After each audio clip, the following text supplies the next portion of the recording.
Hey y'all, welcome to another episode of Corporate Quitter. I'm currently on the road right now, which is why you're going to notice a slight difference in the audio quality between this and the actual episode that was recorded. So bear with me. I promise it'll be nicer for the bulk of this episode. But today's guest, I'm really excited about. She's one of my OG friends who I actually met on TikTok. And if you've seen any of the press that I've done, anything like that, it's Tiff Knighten, my kind of like partner in crime when it comes to media and things like that. And Tiff and I, like I said, connected on TikTok. She became a guest on my show, and since then we've kind of been inseparable, and we have been tackling the business world together year over year. And I'm super grateful for not only her insight into the world of PR, branding, marketing, and all that stuff, but just having someone to be supportive, especially in those beginning years of business, is so important. So Tiff Knighten is an award-winning publicist based in Brooklyn, New York. She's the host of Main Character Energy and the founder of Brand Curators, a creative PR agency that helps influential CEOs and creators build powerhouse brands. Tiff and her clients have been featured in the New York Times, ABC News, Business Insider, Refinery 29, Time Out New York, Le Monde, and more. And Tiff, again, I mean, she's my friend, so naturally I think friends should be, kind of advocating for you in rooms that you're not in. But Tiff has been doing this so graciously. I mean, I think we've been really doing it for each other for years. And she has perfected the art when it comes to being a publicist. And she's like a social butterfly. So she's going to get into all the details on how she not only has helped to shape powerhouse brands, but how to maintain relations with journalists, people in the media, things like that. So I'm really excited for today's episode. I think regardless of your status as an entrepreneur, whether you're a entrepreneur, whether you're newly starting this or you're a bit more seasoned, this episode will be perfect for you. Before we get into this episode, I just want to thank our sponsors, Novo. They're a fintech company, but they do support small business when it comes to their banking needs, as well as invoicing and all those other good things that businesses need. So not only have they saved me thousands of dollars when it comes to payroll, processing fees, invoicing, all of that, right? It's kind of nice when you have one thing in one place versus having a ton of different subscriptions in different places, right? At one point I had HoneyBook and I had it's just nice to have one thing in one place, especially if it's free, right? It's a perk that comes with having a bank account with Novo. But what's even cooler is that I'm actually meeting with the team tomorrow. I'm going to their Broadway office in New York City to talk to them a little bit more on how they can, as a business, support small businesses even more than they currently are and in a better way than the big banks attempt to try to do. But we know they're not so, adamant about making things easier for us because they make a ton of money off us. But anyway, let's get into today's episode. Hey everyone, welcome back to Corporate Quitter. I'm beyond excited about today's guest. And I know I say that about everyone, but literally the girl on today, she's like my ride or die bitch. Like literally, it's so funny because 2 years ago, almost to this day, we did our first episode together and we had met through TikTok. And we've been on world domination mode, essentially. We did the New York Times together. We've done documentaries together. All of this. So I'm just like very grateful that Tiff is on today to help with just an understanding of PR, personal branding, marketing, and just how as creators and freelancers, you can basically get yourself known, right? How to put yourself out there effectively. So thanks for coming on and also like being a ride or die and being here on this journey with me because it's been a wild 2 years. It's been a wild 2 years. I almost forgot about the documentaries part. I Like, know. that But was we just do like so much shit together. It's like so much shit. I was just telling somebody was asking me about like how I knew Khalil, and then I started telling this whole long backstory, our origin story about you and I meeting and TikTok and the podcast and speaking events and documentaries and press ever since. So it's been a long journey, one that I think it was perceived from some others that we've just known each other for so long, but that's Wait, really? just the vibe that we have. I mean, we are really close, I have to say. Like, I don't think everyone has the same, like, privilege and experience of that they meet people online and then they become, like, BFFs and, like, I mean, we've traveled all over the world together. Like, I mean, we all of us have done quite a lot together. So, and the fact that we're still friends, even if we have seasons of, like, being apart and doing different things, like, we always come back to each other, which is, like, so necessary in business. You gotta have your business peoples. You gotta have them, and that's something that, like, that's one of the first things that I would say to anybody who's, like, emerging creative, entrepreneur, the combination of the two. It is having discernment with, like, wanting to have a community is one thing, but then knowing who you want to surround yourself with and being intentional about who you're looking to partner with, and I don't mean that in a transactional way. I mean that in, like, an energetic way. Like, when we talk to each other, when we have our world domination calls, which is literally what we call them. Literally what they're called. They're titled appropriately because we're all kind of meeting back up and in a similar place throughout all of our journeys, talking about me and Khalil, especially just, grinding, doing our thing, and then meeting right back. kind of checking in, exchanging notes on like what's working, what's not working, and just being really real. And it feels genuine. That's why I love it. And I think that that's something I'm super grateful for because it's really hard to find in business. And whenever I tell people that we have this, close-knit relationship, I've had other entrepreneurs say like, that's amazing. I want more of that. Like, how do you do that? So Yeah. I'd love to talk more about that and just, yeah, what it's been like these last few years. Yeah. So before we get into that, just because I definitely want to give people a little bit of a taste of what you do because you are definitely an expert in your field. And part of the media coverage that I have had is thankfully because Tiff, being an amazing friend, has put me in rooms and places that I myself might have not been able to get by myself. But so for the people who are listening, again, quitters, people who want to be in their own business, build their own personal brand, whether they're in corporate or not, can you just high level overview what's the difference between PR marketing and advertising? Because I think a lot of people they think, oh, I need to get this down. I need to get the media coverage. Like when I started, I was like, oh, if I'm in front of the, New York Times, if I'm on Good Morning America, I've got it all set. And that's actually not the case. And there's differences in how you utilize each of those avenues. Absolutely. There's so many differences. I think I'll kind of start with an analogy, which is marketing is basically, a company or a person saying like, we're great, we're the best, this is what we're doing. It's very sales oriented, but it's basically like you kind of shouting from a room saying, I'm doing great things. Whereas PR is more like somebody else talking about the great things that you're doing. And that has a lot of impact. It's called earned media for a reason. So public relations, a big factor in it is securing earned media. That means that as public relations practitioners, we are going to our media contacts, which a lot of the times are long-standing relationships that we've been cultivating for years. There are journalists, reporters, writers, bloggers, editors that I've been chatting with, whether it's literally taking them out to coffees, maybe I've worked with them on past projects, maybe I'm, intentionally networking so that I can get to know them. I'm following them on social media. I know their lives because you have to intentionally and genuinely craft this relationship. And I think it kind of forces you to not be, you really can't be transactional because it's obvious. People know when it's not genuine. So not only is it the relationships, but another aspect of PR is that you are sharing a story, a compelling story. It has to be either time bound. Maybe you're sharing a story about something happening that's summer related. It's summer now, so people care. The readers want to know what's happening in the summer. It could be something that is, providing some data or insights. Maybe if your company is doing something amazing and you guys have your own information to share, you can share some statistics and that's newsworthy. It has to have some sort of draw. It has to be maybe even like emotion evoking. Maybe there's a feel-good story about something that's going on locally that you can share with local media outlets. So there's all these aspects of PR that's very much, it's not as easy as it looks to get press.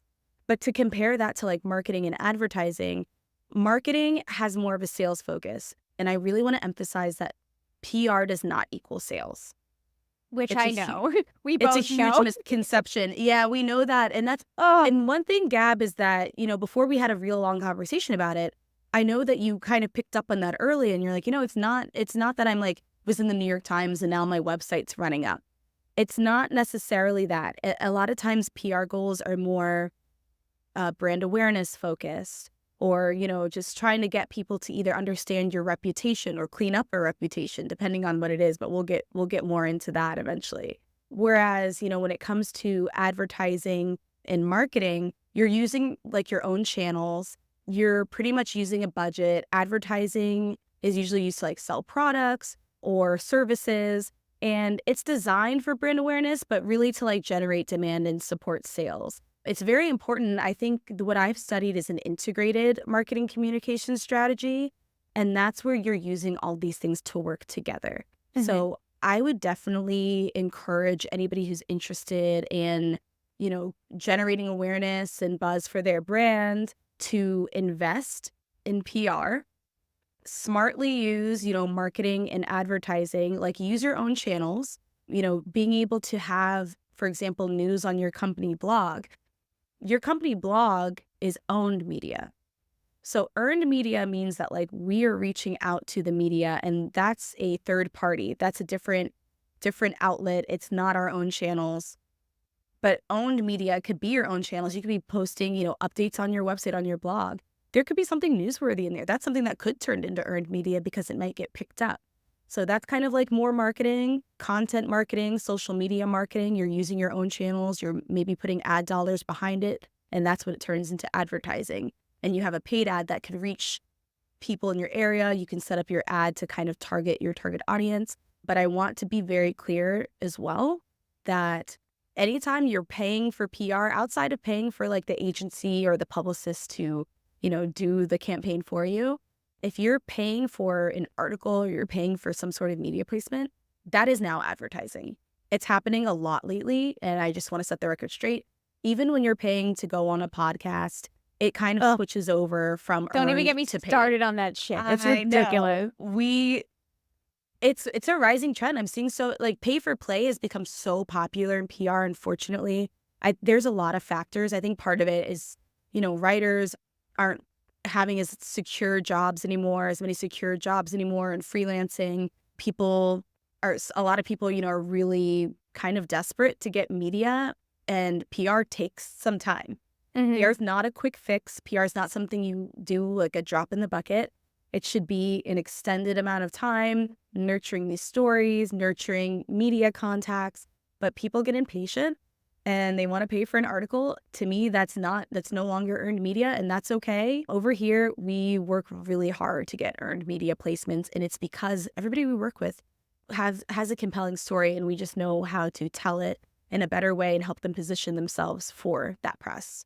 Can you actually get into that a little bit? How people can identify their unique selling proposition, right? That unique storytelling or reasoning of why them versus someone else who's doing something very similar. So when you go to approach media, sure, you have that, but also like you can use it in your marketing, right? Because marketing is basically storytelling, right? Absolutely. It's something that when you're starting off, it's so important, even though it's going to be a process.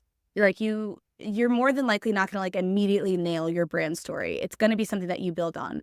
Even to this day, being like 4 years into my business, 3-4 years to my business, I'm losing count. You start to kind of see things take shape better. I think it comes from a lot of lived experiences, but I think to get started, you need to like extract your brand story. That's something that we do with our clients where we literally go way back. Like we have to think about, who was Gabby as a child? Who was Gabby in her teens? Who's Gabby in college? And who's Gabby today? Like all those things kind of together, your lived experiences, it's a little bit of like your expertise and also a lot of like traits about your personality and things you're doing outside of work, because we can't just be our roles and our jobs, right? So extracting your brand story is a big start. For example, I recently, through doing more podcast media, and that's kind of the practice that you need to get into. You need to just kind of get out there and start telling your story. You start to connect the dots yourself. Like, for example, I always knew that, being a military kid played a big factor in my life. But now as an entrepreneur, I'm starting to really see, for example, how moving around and having to make new friends everywhere I went and like having to be extroverted. I've gotten called out from teachers, saying I'm a social butterfly, which I was just going to say, you're very like, you have perfected the art of like building relationships. Like you're always out doing something. And I'm just like, how can she do it all? Because like I'm extroverted too, but like that's your special sauce. Like you really connect with people so well. Thank you. It's something that, again, like I was kind of like not criticized for, but I was, it was something that I was like, okay, like, I'm doing a lot. But now being extra is just part of my business model. So I mean, main character energy, right? Doing it for the plot. It's part of being extra. It is just part of it. And those are the types of things that you can like kind of extract from yourself in your life. I think one big thing that's helped me get there too is definitely being better at like journaling and recording my story, recording things that are happening in my life so that you can look back and put those pieces together. But something that's a more right now action that people could take is really thinking about your differentiator.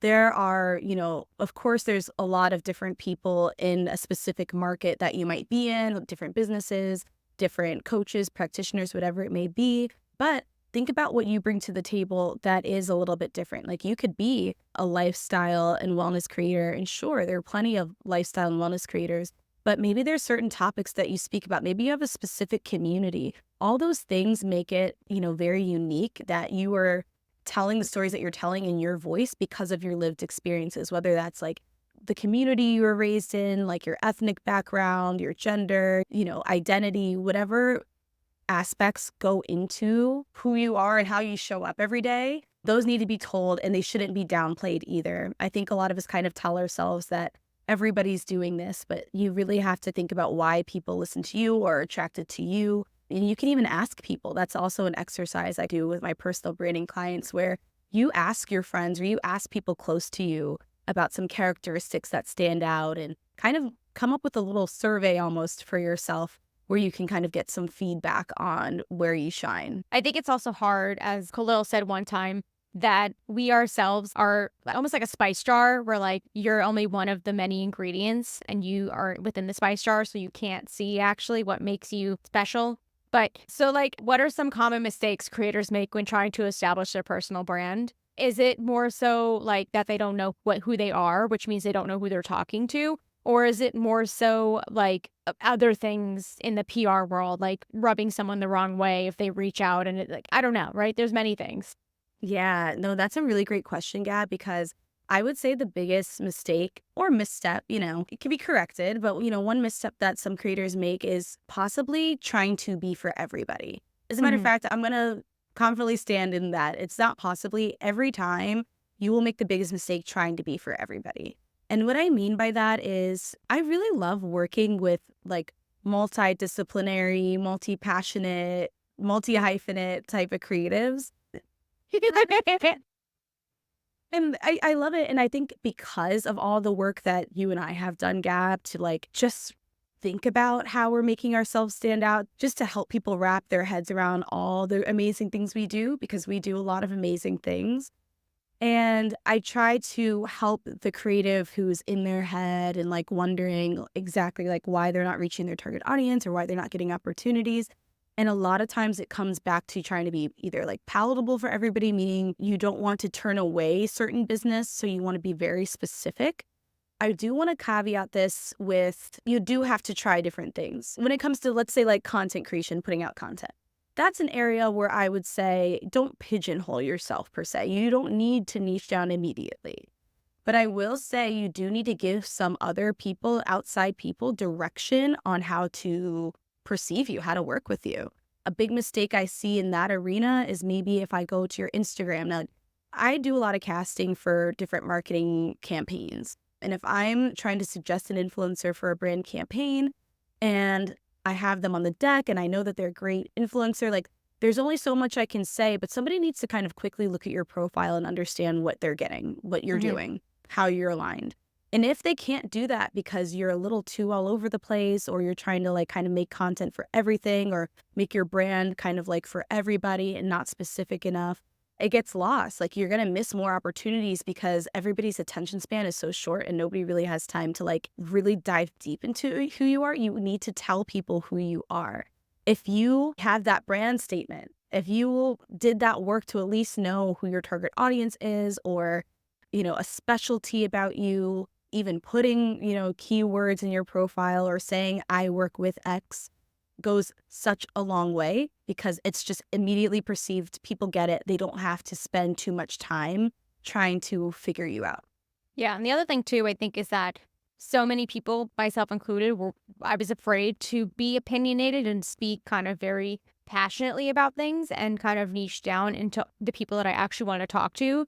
Because again, in corporate, you're kind of like slapped on the wrist if you do things that are too outspoken or whatever the case may be. So I know that's a massive trigger and a hard thing for people to overcome. And also, right, pigeonholing yourself, like it's a weird dance and you're going to constantly go back and forth. But like, That's a good one. Right. But it's hard. It's not like we're both going through this, right? We keep transforming in our businesses and even who we work with and who we talk to. But the one thing I wanted to think about for a second is that there's the concept of thought leaders and people who speak on certain topics and all of that. And you and I both do that, but we do it for a variety of things. And sometimes it's completely rogue. It has actually nothing to do with like what we talk about. So like, yeah, we go rogue a lot. I love that. But I mean, that's also part of our brand, is that we kind of go rogue. We go off the, off the train, off the lines, if you will, out of the box, whatever the fucking phrase is. All of it. Can't all speak of it right now. It's all the things. But, like, how can someone who wants to establish a personal brand, like, utilize thought leadership, right? Actually, let's say for LinkedIn, right? Be a top voice and create content and knowing that they both have to niche down, but also, like, speak up and test things out.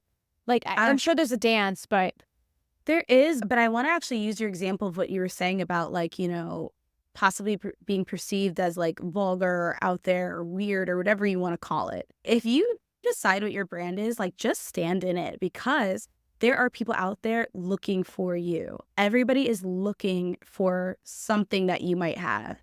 And you might not know it yet. Like there's a lot of opportunities that are floating that you did not even consider until they come to you because you're being authentic and you're attracting them. So for example, with LinkedIn, I mean, I would say that's an area where you kind of just need to also go. You need to go intentionally. But what I mean by just go is like just post the stuff. Like post whatever the fuck you want that has to do with things that you care about. I would kind of start by sharing your wins. I feel like I never get tired of saying share your wins because you need to constantly not only remind other people what your day to day is like, but you need to remind yourself of these things. Most of mhm. the time, I'm posting as like documentation of my progress in my life and business. And it's not any type of like scale or like measurement of like how well I'm doing and I need to do better. It's nothing like that. It's more so like if you don't, who will? So I would start by having kind of like that mindset just to have like a healthier relationship and getting used to like, hey, this is something to share, this is something to post about. But then in terms of like building thought leadership, I would kind of then think about who you're trying to attract. So this goes back to kind of doing that target audience work. This is something we do at the beginning of, working with different creators, founders, whatever it may be, is we kind of really extract what is your goal and then like who are you trying to talk to, who are you trying to reach? You might need to think about, what products or services, who are your customers for those things. Also just stakeholders and partners. Maybe there's certain, brand managers somewhere. Whatever the partner is, just keep that in mind. Keep your audience personas in mind while you are intentionally putting things out there because it is almost like, I think of it like a portfolio. You have social media as like this living, breathing portfolio. And then when you kind of nail down which topics you want to talk about, for example, I decided creator economy. That's what I want to talk about because a lot of the resources, a lot of the initiatives that we're planning are around creators. And we also want to keep abreast of the creator economy so that we can really provide great tools and feedback for our creators. So I decided that that would be my area to focus on. And from there, I really tried to optimize my profile to really complement things in the creator economy in case I attract others who work in any aspect of the creator economy. One thing that I will also explain is that, you could be a top voice on LinkedIn. I want you to know, Gab, full transparency, I had my top voice badge snatched back from me. What? You can lose. You can lose it. That's why What? that's what I want to share with you. Wait, You what? can lose it. You can That's lose, such yeah. BS. Oh my God. So I That's tested so this out. weird. Gabby knows that at the beginning of the year, I wanted to test this out. I wanted to see how it works, and I want to just be fully transparent that it can go away. So let me tell you how I did this. So again, creator economy. I decided to like on LinkedIn, you can go into, different contributed articles and they have them by topic. There are like hundreds of thousands of topics you can pick. Oh, I I think I've think, seen this where they're like, "Oh, we think you're an expert in X, Y, and yeah, Z." Like, "Oh, I didn't." I always they get might have those, and emailed you.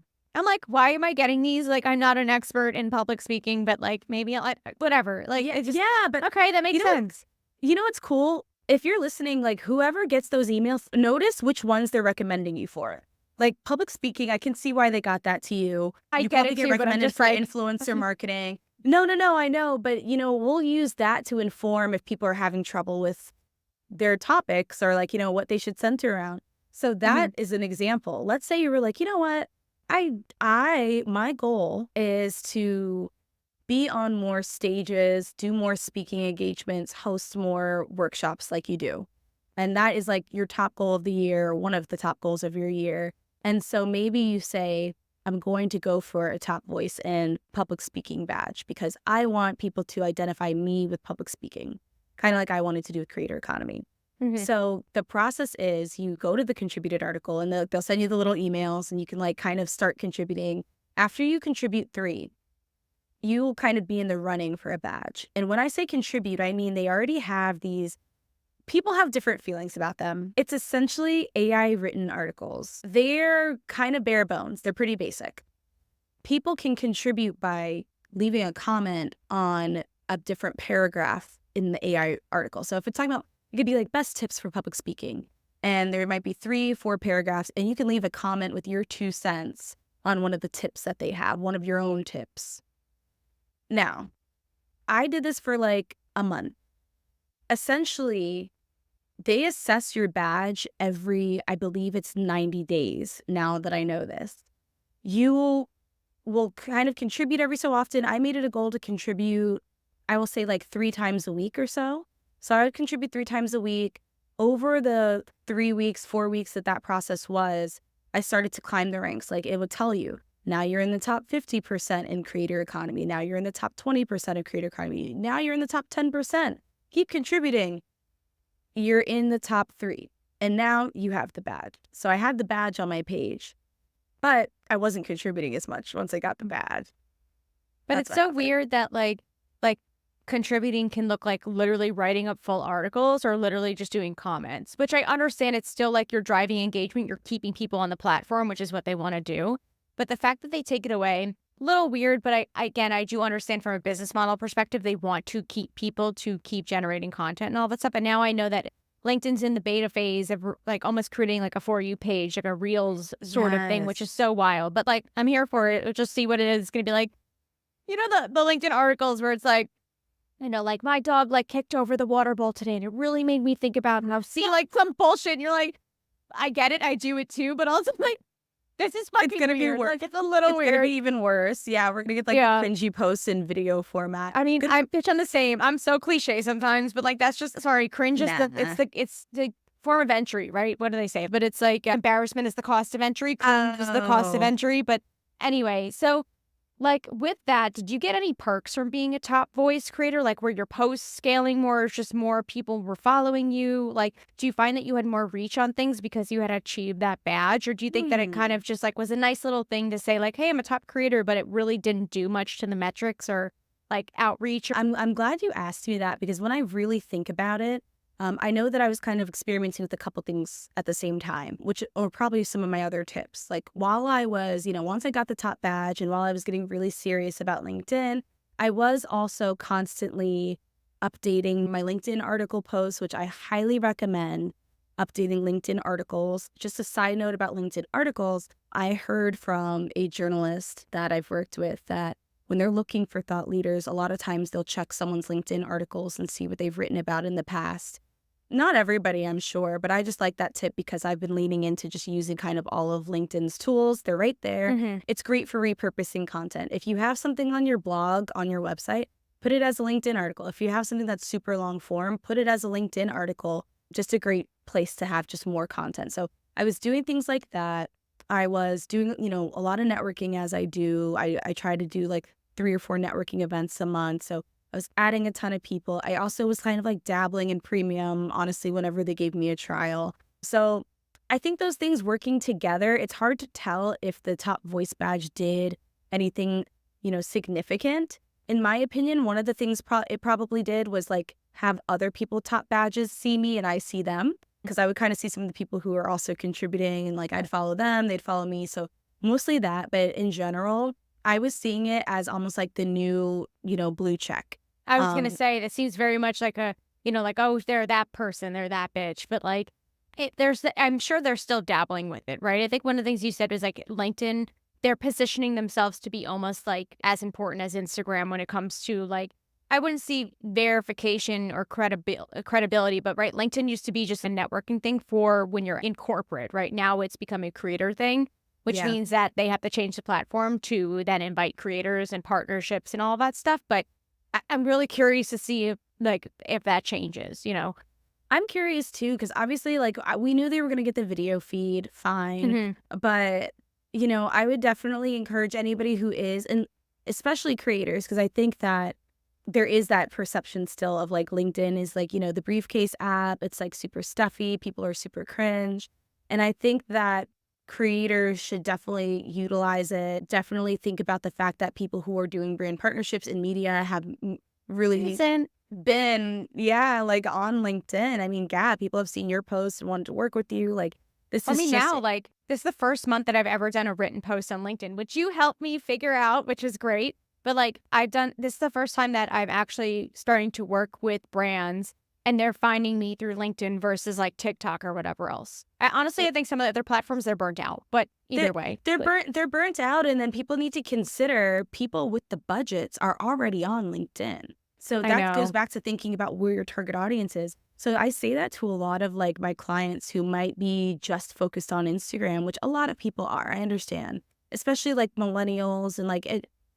I understand that It's like the Instagram has popular always group. been popular, right? Yeah, it's like But where the like, the queen bees hang out. And you're like, oh, the I queen want the bee, blue check, and and you're like, but I don't it's really fit in, but true. I'm gonna try. Like, it's a weird Exactly. And world. everybody wants to be on there, but like I would say like even okay, let's consider like what Instagram is. Like it started off being the photo app, right?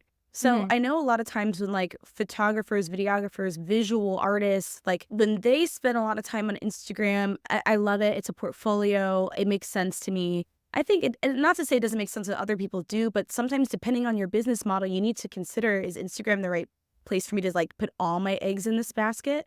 Or are you like, should you be on Pinterest?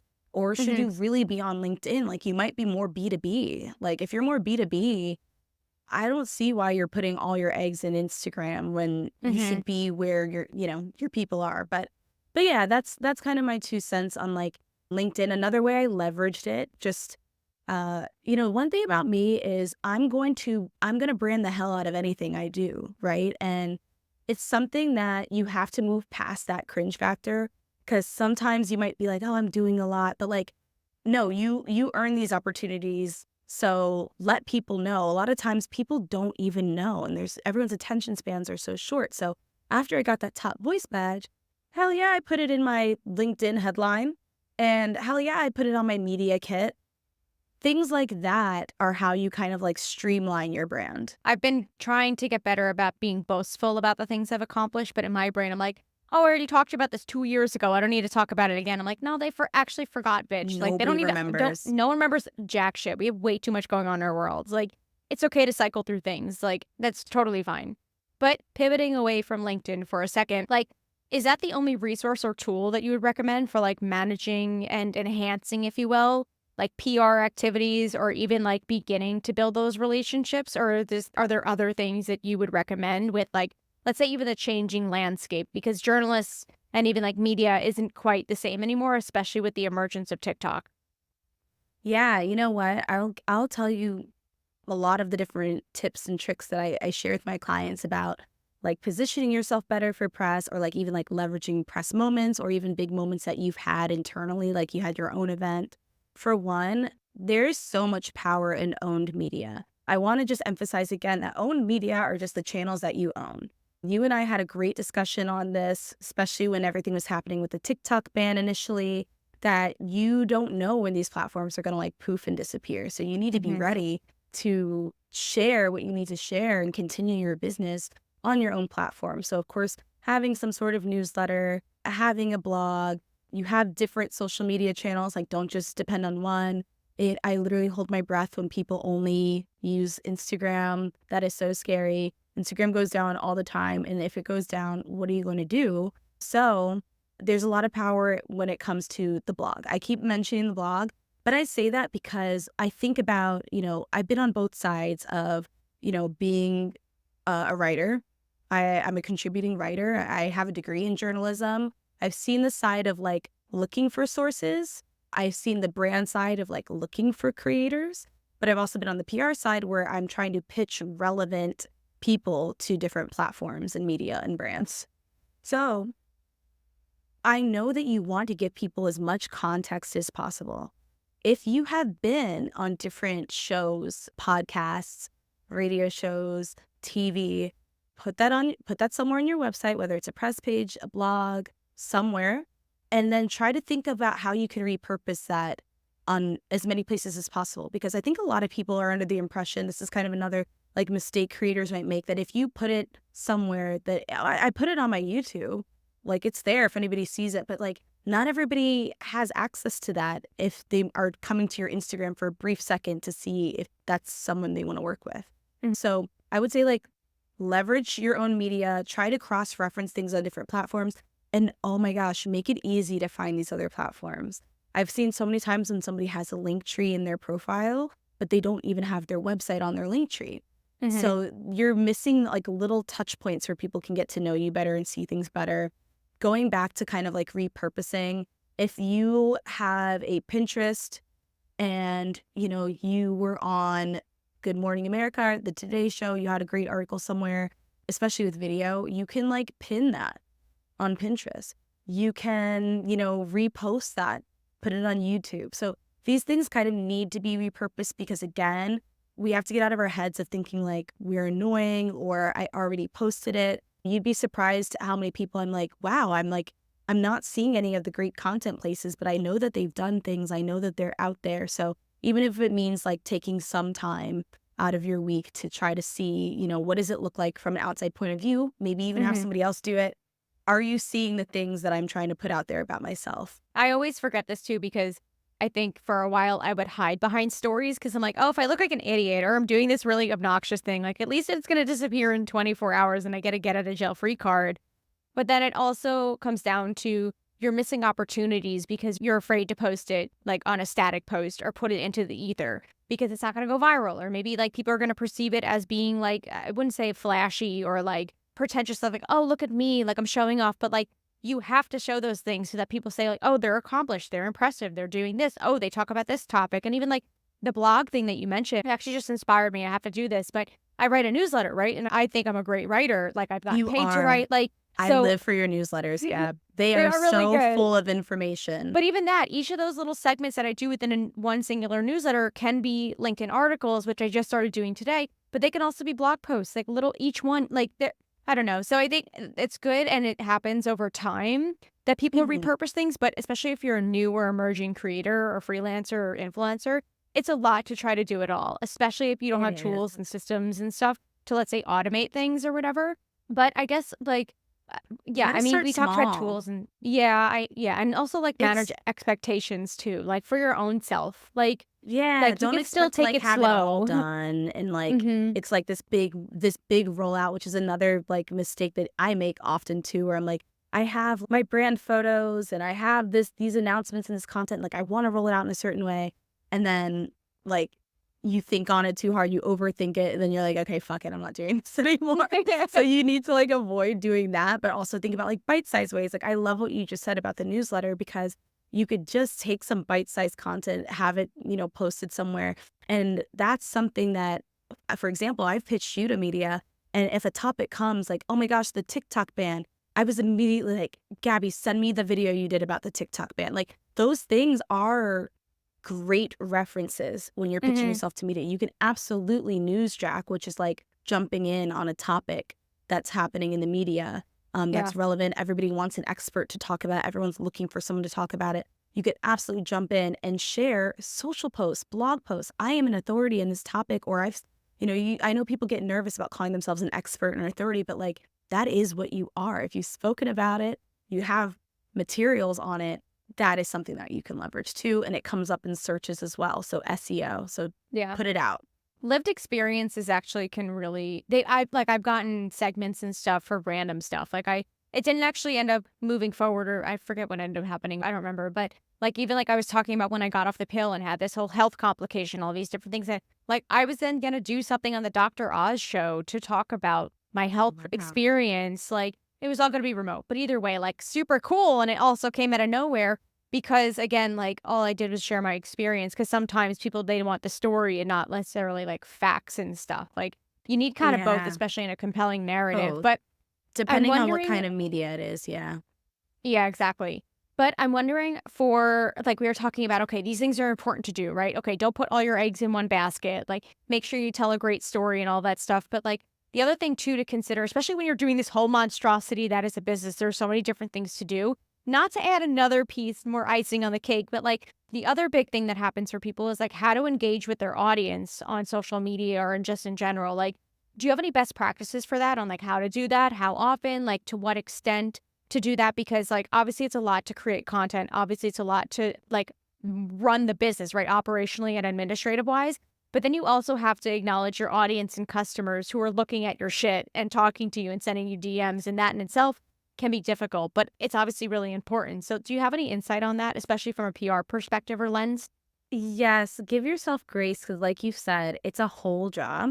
I mean, social media management, for the record, is a whole ass job in itself. You and I both know this. Mm-hmm. Not only that, when you look at social media teams for larger companies, it is not just a social media manager. Some still have that, and they're dead wrong for that because a social media team is like a content creator, videographer, copywriter, community manager, engaging with all the community and the audience and things like that. So give yourself grace. It's hard to like play all the parts, but as business owners, we do, as creatives, we do. I would say that you could even have certain check-in times. I try to be better with this. I'm not always the best because again, I know we get really busy, but the kind of like general rule I set for myself is like, especially if you had a video or a post that went out within the first 24 hours, like really try to at least throw a like and respond. But to go to post and ghost is definitely a no-no, not only engagement wise, but also just because you have to be social on social media.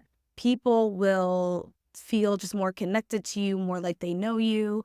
And it shows that your page is active for your engagement rate as well. So a lot of times when you're like talking to brand and media or maybe checking out your page, they see that it's an active page. They want to know that this isn't like a page that, for example, maybe you stopped posting a year ago. That's fine, but it's just going to look, they might be more likely to go with somebody who looks a little bit more active. So I always try to tell people also, like, you don't need to hide all your posts. I know you and I were just talking about like stories and like kind of wanting things to go away, but I would encourage anybody that like if you did have something to say and it shows your personality or like something that you want people to see about you, yeah, bring it out of the archives. Like either like pin it or like bring it off of the archives through your page. I'm guilty of wanting to archive things aesthetically, but there's Oh, some yeah. yeah, but there's some good content in there and you never know what someone could, want to pick up on. But to come back to like engaging with your community, set aside some time, even if it's literally like, 5 to 10 minutes a day that you're just going through the DMs, going through the comments. I'm usually like in the morning, kind of like first thing in the morning, well, before my day is like getting hijacked. That's when I'll kind of like go through all my DMs. Like I have very specific times that I do this. And I do that because it helps me kind of like stay off my phone all day. Yeah. Unless I specifically posted something, then I want to try to be more active, just, to get the post going. It's not easy. I mean, even like posting and stuff like that, it's depending on if you're going viral and stuff, like it can be a lot. And sometimes you have to remember, like, sure, you're a business owner, but also like your mental health is important. So if it takes you a day, like you're going through some stuff, like death in the family, like whatever it is, like take care of you in the physical reality and then tend to that person. But yeah, Oh there my definitely is a God. strategy to making sure that it gets the reach. And also like, you're not posting for nothing. You're posting to serve people most of the time. So like you want to serve them well, but Yeah. And it's a delicate dance. it's a delicate dance, but I gotta say, Gab, I do, full transparency, I do get, overwhelmed. Something about being like so accessible can like really Mm-hmm. do a lot to you. I know that I will sometimes with my personal DMs take like an extra day before I come back because I'm just like, I'm wiped, like my texts are blowing up, my emails are blowing up. I'm posting for the business, I'm posting for the podcast that it kind of gets harder. And if that happens to you, like it's literally okay. I know a lot of times you feel like you have to answer everything immediately, but yeah, social media will be there. That's just kind of like the age that we're in where everything's kind of buzzing all at once. But Mm-hmm. as long as I would say if you kind of choose a place to be intentional, like for example, I'm like, gotta show up on my business page and, communicate with people. They're showing love. I appreciate that. I want to talk back to them. I want to learn about more of what they want to see. I want to engage them. That's business. So I'm going to always have time for that.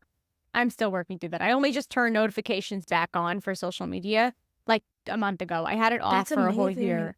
Wow, I that's mean, I was checking. I amazing. found that I was checking it more often because I was like, oh, I wonder if anyone and like it actually ended up being kind of bad. But at the same time, now I'm like, oh my God, like I have a little Garmin watch and it gets notifications like of people texting me or whatever. So I'd be like, ping, ping, ping. And I'm like, oh my God, I don't know if I'm ready for this. But I'm relearning to like be okay with it and regulate my nervous system, to, I to commend not be you. overwhelmed. But it's hard. It's not easy. I'm jealous. Like I want to do that. Like I mean, I I might have definitely want fucked to do myself that. with clients and stuff for not getting back immediately, but boundaries are also important in business. So I Boundaries don't are know. important. I mean, I That's delete my like I used to. I got to get back to this. I used to delete my like Gmail on the weekends. Like but what do you the app, mean? or I would turn off Oh the I my would turn God. off the not to oh my God. I was like, No, damn. that's I OD. get what you mean I though. would Oh my like God. I turn wish off I the did that with Outlook. notifications. Yeah. Yeah, Shit. You I gotta. should have done it in corporate. It's something that I implemented now because again, like you said, boundaries and like I just needed a disconnect. But I did kind of find myself like forgetting to turn it on immediately on Mondays and be like, oh shit, I'm like so late to this. So, but anyways, I respect boundaries, even if the notifications are off a certain hour, a certain time. Do what you need to do. You know, we're always talking about being on DND and like how that's Mhm. life changing. Just do what you got to do. Yeah, exactly. But a muscle to flex for sure. Especially if you're coming from corporate, then entering the entrepreneur space, like you're just conditioned to be on all the time. But it's, and we're only 3, 4 years into this, so we still got more to learn. But Yeah, and then um, PR is like the media cycle. Sorry, last thing. Like no, PR no, is no. like I mean, but it's all about true. the media cycle. So that's Yeah. kind of one thing that like it's really hard to turn off specifically when you need to know what's going on in the world.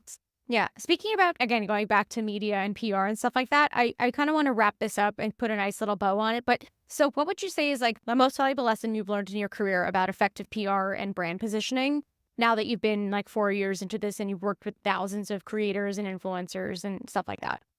I love that because, you know, reflecting on everything, I think that the most important thing is that everybody has a story to tell.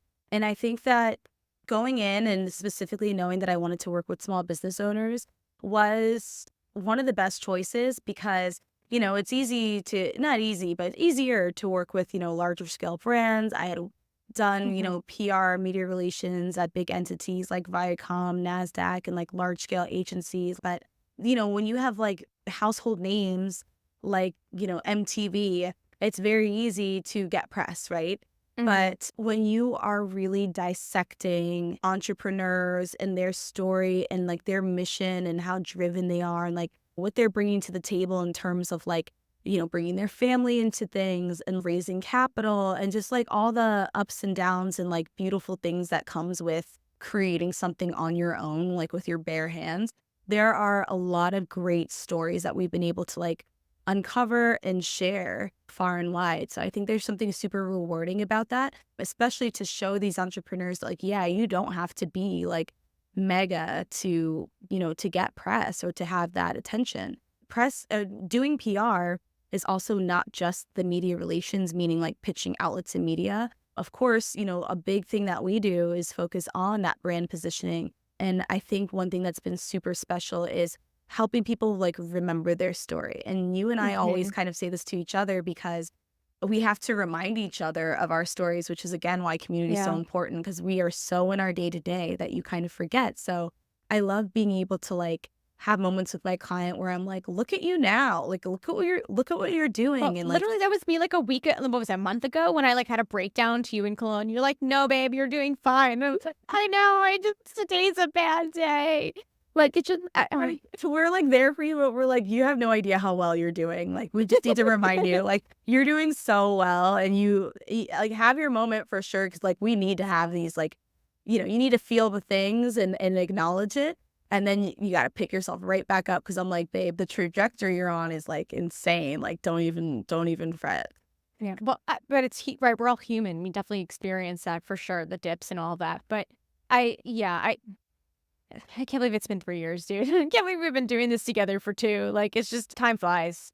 Time flies, but I'm excited for this next chapter because I think the next big thing for us, for brand curators and like you and I, is, you know, bringing more like-minded people together. I'm Hmm. very excited to, you know, do more of that community building IRL, you know, having these spaces to like really exchange notes and be real, because that's one thing that we've noticed about how we run our businesses and how we build business is having that type of mindset where it's like it's very genuine. It's not transactional. It's not this like social climbing bullshit.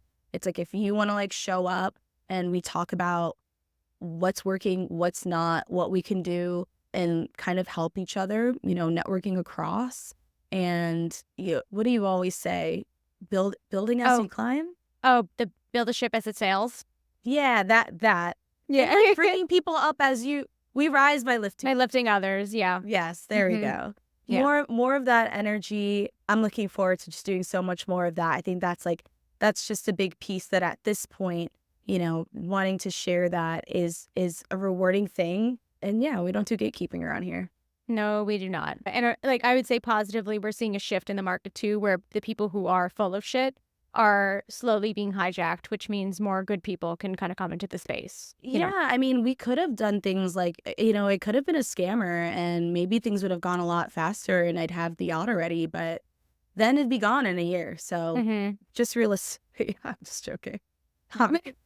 No, I mean, trust me, I've thought about it. I was literally just talking to someone today. I'm like, I wish I didn't have a soul. I wish I didn't care because then I would have just made my million already. But like, I'm willing to play the long game. I can't do that. Yeah, I can't do that. And luckily we don't have to. I think that everything that we've done so far, like, definitely speaks for itself. But again, I mean, one thing that I have to just like highlight that you've been doing, which I think is like a perfect kind of way to wrap up all the different tips that I've given, is you've been continuously like keeping your audience updated on things like good and bad and just day to day. And that goes so much further because people feel like they know you. It's very personable. They feel like they're on this journey with you because they are.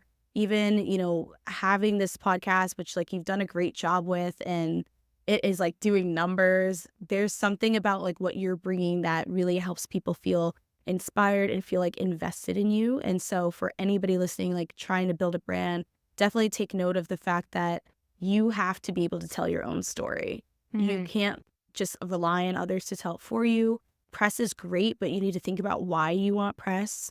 Which I didn't. That's something we had to just fall into. We had to just fall into that, babe. But with people who are, hey, I want press, like what's the reason?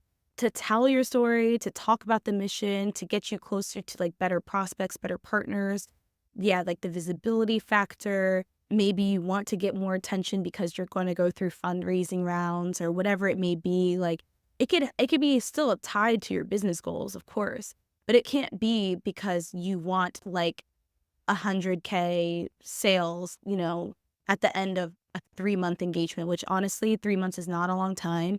Our standard, PR campaigns have to start at 6+ months because you really need time to like nurture these stories, test stories out, rewrite stories. Things kind of come out the more we meet, the more we talk. We kind of are good at extracting all of the things that make people really want to feel invested in you, just like you make people feel when you speak and share your, process. So that's Thank you. I appreciate it. But yeah, I agree. Especially if you're a starting creator. Like we ended up hitting the jackpot because like we were just in a really interesting spot where it was the right time, right place, all of that. But generally speaking, like it's, getting press isn't the end all be all. And it's also not something, it still took us 7 months, 9 months, however long it was. Like so whatever. Yeah, if we had to go back in time, it's like, like really you should start with like focusing on the branding yourself is like a big and also part how to of make it. money so you can actually keep doing this. Yeah, that part. Focus on like get the business, make sure the business is tight. Then some promotion because it's not going to work the other way around. Yeah, well, we thought, right? I thought, but here we are. Hey, so it worked out. You landed on your feet and everything worked out the way it was supposed to. Yeah. But anyway, this has been really great. I think we covered quite a multitude of things. We maybe might have another episode on us to talk about more in-depth things regarding brand positioning, PR, all that good stuff. But do you have any final thoughts or anything you wanted to mention before we kind of wrap this up? Just in terms of like kind of talking about the difference between PR, branding, marketing, advertising, you need them all. You might not need them all at the same time. So if you're just starting out, just kind of think about what your goals are. I've said that over and over, but like consider literally what your goals are. Write them all down and then think about how you're going to get to them in a timeline. You might need to focus in on some branding first and some marketing, then start to integrate PR. Once you start doing PR, really think about the long-term investment of that. Advertising is going to help, things in between like events or shorter term things, but PR is absolutely long game. in the meantime, as you're preparing for like your wish list, help for your business, just keep thinking about telling your story, keep focusing on coming up with ideas and protecting them, and just showing up. Just show up consistently. I couldn't agree more. But this has been great. Thank you so much for coming on. For those listening, you can see Tiff's contact information in the show notes, anything like that, to get in contact with her, follow her on social, all those good things. Thanks so much for coming on. I appreciate it. Thank you, Gab.